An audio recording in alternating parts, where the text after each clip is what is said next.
Bonjour et bienvenue sur Jigdalia TV Podcast. Et le thème du message d'aujourd'hui c'est comment grandir dans la foi. Comment grandir dans la foi. Dans cette vidéo, je vais vous révéler comment faire pour vous développer dans la foi. Parce que vous allez voir par exemple des chrétiens qui ont une petite foi et des chrétiens qui ont une grande foi. Ce n'est pas par hasard. Les chrétiens qui ont une grande foi, c'est qu'ils ont appliqué les principes qui leur permettent d'avoir une grande foi. Et dans cette vidéo, je vais vous révéler comment faire pour que votre foi devienne grande. Nous allons d'abord commencer par lire Romains, chapitre 10, verset 17. Romains, chapitre 10, verset 17. La foi vient de ce qu'on entend. Et ce qu'on entend vient de la parole de Christ. Amen. Ce passage vient de l'apôtre Paul. Et lorsque vous lisez le contexte de ce passage, l'apôtre Paul est en train de nous révéler que la foi vient de l'écoute, de l'enseignement. Un chrétien qui obtient la foi, c'est un chrétien qui a été bien enseigné. La foi, c'est pas quelque chose qui tombe du ciel.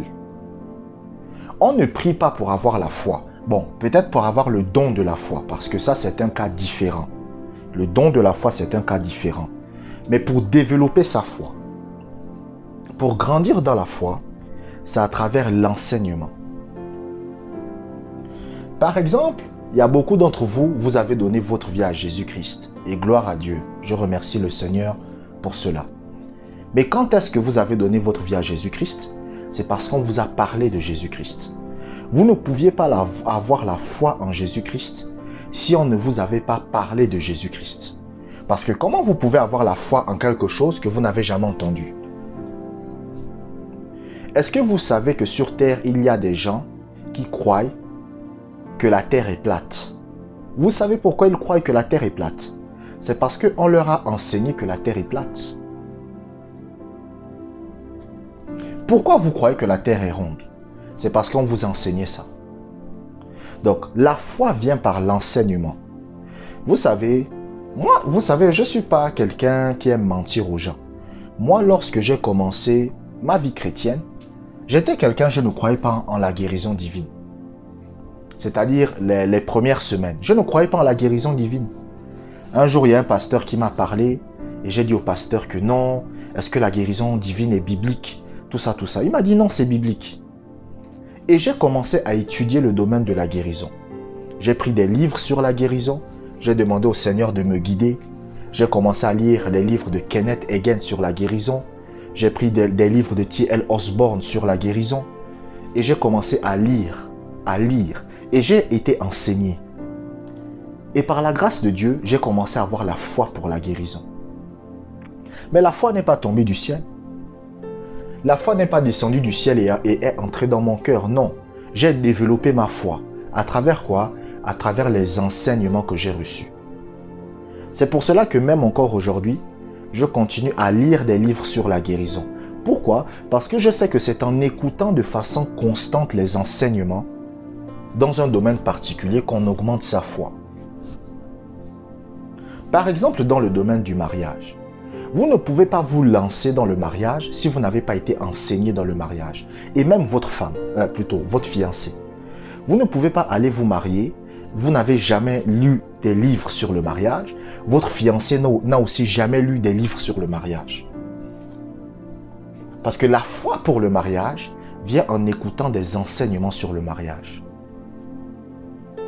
La foi pour les finances vient en écoutant des enseignements sur les finances. La foi que j'ai dans le domaine des finances, c'est à cause de quoi? À un moment donné, je voulais que Dieu pourvoie à mes besoins et franchement, je voulais que Dieu agisse dans mes finances.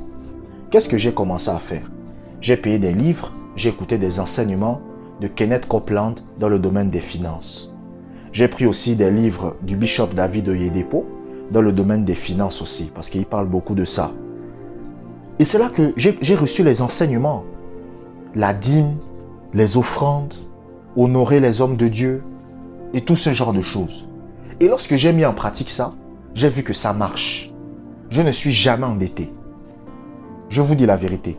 Je ne connais pas c'est quoi l'endettement. Il m'est arrivé d'être déjà endetté, c'est vrai. Mais l'endettement n'a jamais duré plus d'1 mois. Je ne suis pas le genre de personne que chaque mois je suis toujours dans l'endettement. Je me dis comment je vais faire pour payer ceci, comment je vais faire pour payer cela, comment je vais faire pour payer ceci. Je vous dis la vérité. Je ne connais pas c'est quoi l'endettement. Parce que j'ai la foi dans le domaine des finances. Mais la foi dans le domaine des finances est venue à cause de quoi? L'enseignement. L'enseignement que j'ai reçu. Donc, j'ai pris des livres, j'ai pris des enseignements qui traitent des finances et je les ai écoutés. Et à force de les écouter, ma foi dans ce domaine s'est développée. Donc, il y a des chrétiens qui ont une petite foi. Et je vais vous révéler pourquoi certains chrétiens ont une petite foi. C'est parce qu'ils ont été mal enseignés.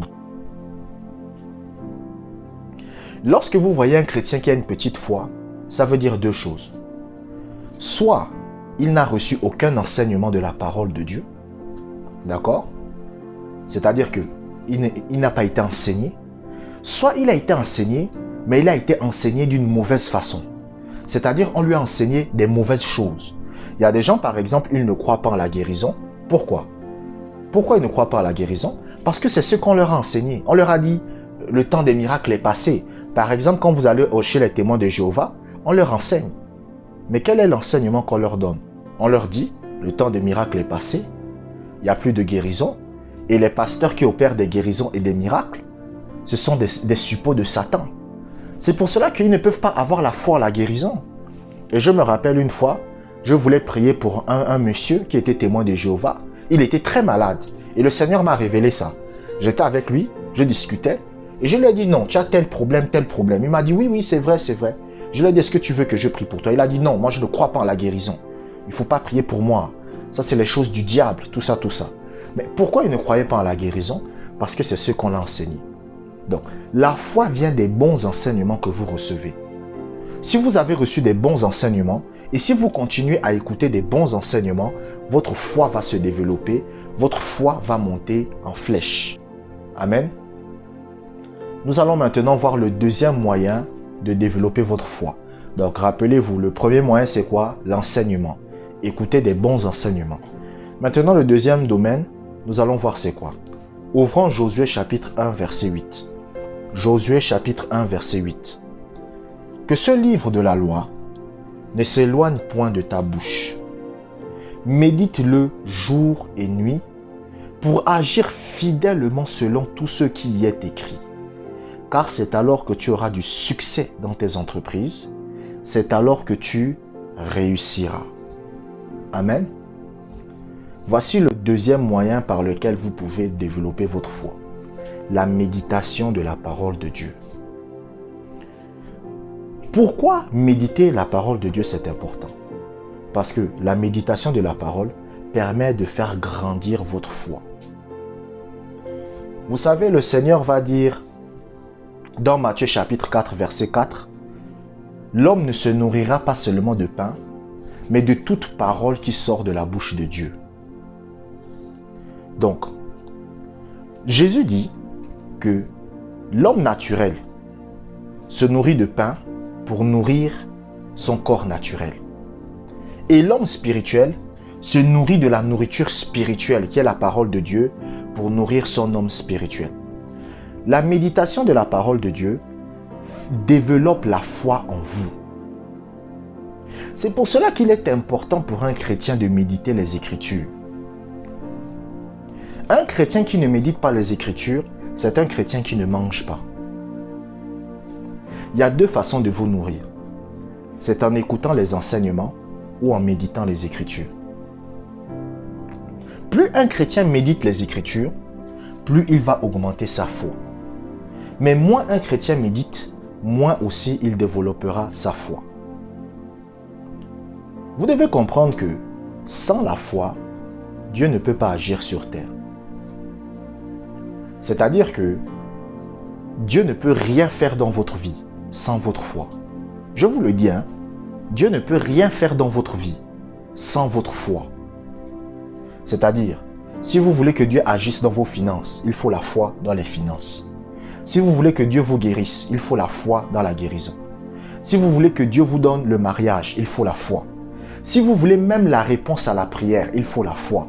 Parce que quand vous lisez la Bible dit dans Matthieu chapitre 21, verset 22, « Tout ce que vous demanderez avec foi par la prière, vous le recevrez. » Donc, même la prière,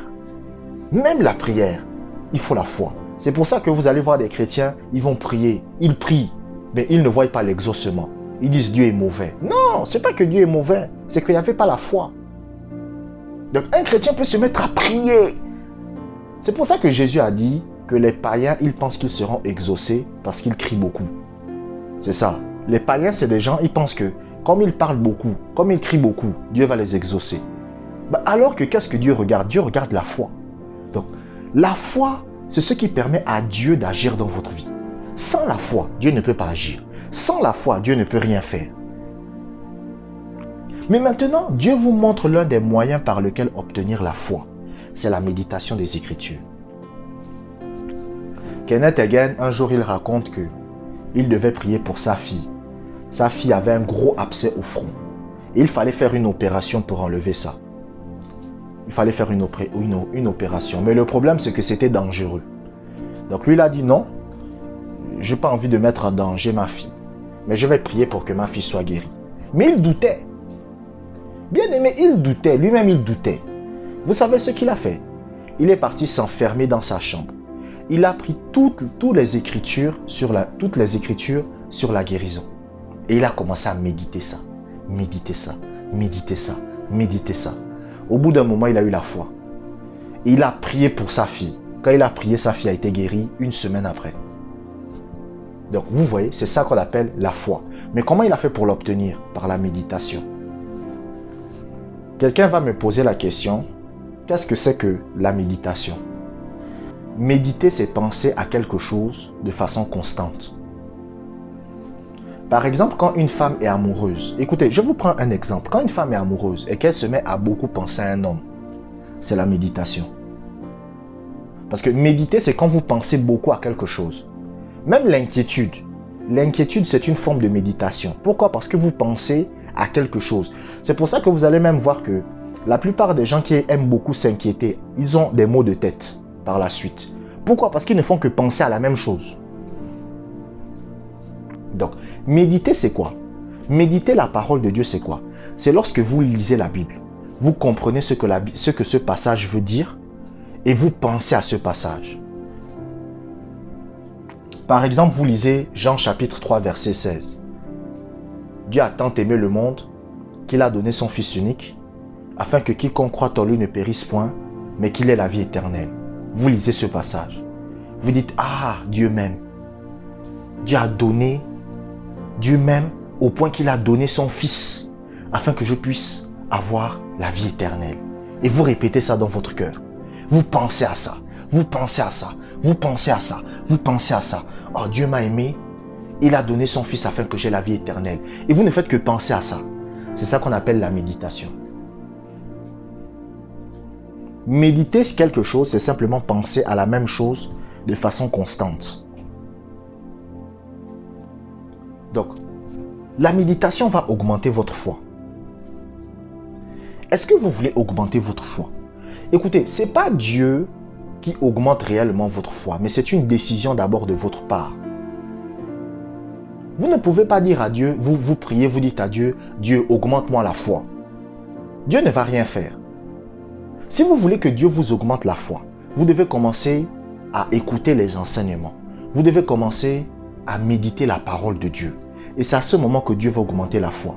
Il y a des gens parmi vous, jusqu'à aujourd'hui, la guérison ne s'est pas manifestée. Vous avez prié Dieu. Vous avez dit, Dieu, Seigneur, je ne comprends pas. Je te prie, mais la guérison ne s'est toujours pas manifestée. Moi, je réponds maintenant à votre prière. C'est parce que vous n'avez pas suffisamment de foi. C'est parce que vous n'avez pas suffisamment de foi. Je suis en train de parler de la part du Seigneur. Si vous avez fait cette prière, oh Seigneur, ça fait combien de temps je ne suis toujours pas guéri? C'est parce que vous n'avez pas suffisamment de foi. Et si vous n'avez pas suffisamment de foi, c'est parce que vous ne méditez pas suffisamment les Écritures dans le domaine de la guérison. C'est la même chose dans le domaine du mariage. C'est la même chose dans le domaine des finances. Alléluia. Je vous remercie d'avoir écouté ce message jusqu'à la fin. Si vous aimez ce que je fais, que vous aimez mon travail et que vous êtes édifié, vous pouvez me soutenir en faisant un don à travers le lien qui est dans la description. Abonnez-vous pour des prochaines vidéos et que la grâce du Seigneur soit avec vous.